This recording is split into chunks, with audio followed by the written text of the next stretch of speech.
Hi friends, இது Monday ஆஃப்டர்நூனுக்கான video தான்.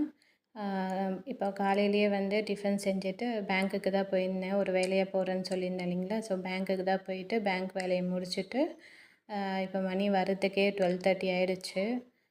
சரி என்ன செய்யுது, காய் செஞ்சால் லேட் ஆகிடும்னு சொல்லிவிட்டு நான் முட்டை தொக்கு தான் செஞ்சிட்ருக்கேன். ஏன்னா அதுக்கு சைடிஷ்லாம் எந்த தேவையில்லை, சாதத்தில் போட்டு சாப்பிட்டுக்கலாம்.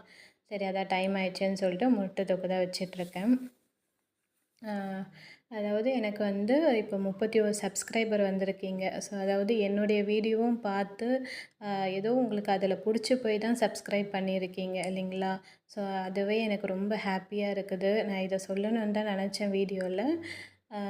அதாவது நான் ஃபஸ்ட்டு வந்து யூடியூப் ஸ்டார்ட் பண்ணும்போது என் ஹஸ்பண்ட் கிட்ட கேட்டேன், இந்த மாதிரி வந்து யூடியூப் ஸ்டார்ட் பண்ண போகிறேன் அப்படின்னு சொல்லும்போது அவர் வந்து என்கரேஜ் பண்ணலை. அதாவது என்ன சொன்னார்னா, டிமோட்டிவேட் பண்ணுற மாதிரி தான் வந்து யார் வீடியோலாம் பார்க்க போகிறா, ஒருத்தரும் சப்ஸ்கிரைப்லாம் பண்ண மாட்டாங்க, ஒரு லைக்ஸ் எதுவுமே வராது, இதை வச்சு நீ என்ன எதுக்கு நீ ஸ்டார்ட் பண்ண, இதெல்லாம் வேண்டாம், வீட்டு வேலையே பாரு, ஆன்லைன் கிளாஸ் மட்டும் பாரு, இது மட்டும் போதும் அப்படின்ற மாதிரி தான் சொன்னார். சரிங்களா.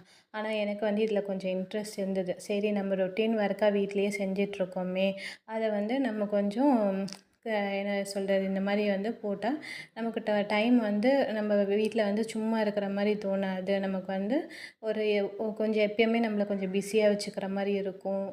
ப்ளஸ் எந்த திங்கிங்கும் நம்ம மைண்டில் வராது. அது மாதிரி நான் வந்து கொஞ்சம் என்னையே நானே இது பண்ணிக்கிட்டேன். அதனால தான் வந்து நான் இதை ஸ்டார்ட் பண்ணேன்னே நான் ஃபஸ்ட்டு யோசித்தேன்.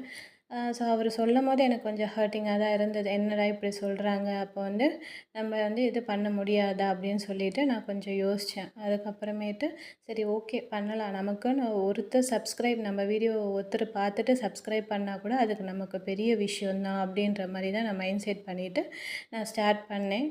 அதே மாதிரி ஃபஸ்ட்டு போன மந்த் வந்து ஒரு 10 சப்ஸ்கிரைப் வந்துட்டாங்க. ஸோ அதை பார்க்கும்போதே எனக்கு ரொம்ப ஹாப்பியாக இருந்தது. ஓகே, நம்ம வீடியோவில் நம்ம ஏதோ ஒன்று சொல்கிறோம், அது அவங்களுக்கு பிடிச்சி போயிட்டு அதனால் நமக்கு வந்து சப்ஸ்கிரைப் பண்ணுறாங்க, வியூஸும் போகுது அப்படின்ற மாதிரி எனக்கு தோணுச்சு. அப்போ தான் கொஞ்சம் என்கரேஜாக இருந்தது. ஸோ முகம் தெரியாத யாரோ ஒருத்தவங்க வந்து நம்மளை வீடியோவை பார்த்து, நம்ம சமையல் வீடியோங்களை பார்த்து ஓகே இந்த இது பண்ணுறாங்கன்ற ஒரு விஷயத்தினால நம்மளுக்கு ஒரு இது அப்ரிஷியேஷன் மாதிரி கொடுக்குறீங்க. ஸோ அது அப்படி நமக்கு தெரிஞ்சவங்க நம்மளை இது பண்ணுறத விட முகம் தெரியாதவங்க நம்மளை பண்ணுறாங்க பார்த்தீங்களா, அதுவே ரொம்ப இதுவாக இருக்கும். ஸோ அந்த மாதிரி ஒரு என்கரேஜ்மெண்ட்டில் தான் நான் இன்னமும் வந்து வீடியோ போட்டுட்ருக்கேன், இனிமேட்டும் போடுவேன். ஸோ நம்ம ஒர்க்கை நம்ம கரெக்டாக பண்ணோன்னாக்கா நமக்கான ஒரு கிரெடிட்ஸ் வந்து எப்போனாலும் வந்து சேரும் அப்படின்ற நம்பிக்கையோடு தான் நான் இந்த இதுவை நான் ரன் பண்ணுறேன். ஸோ நம்ம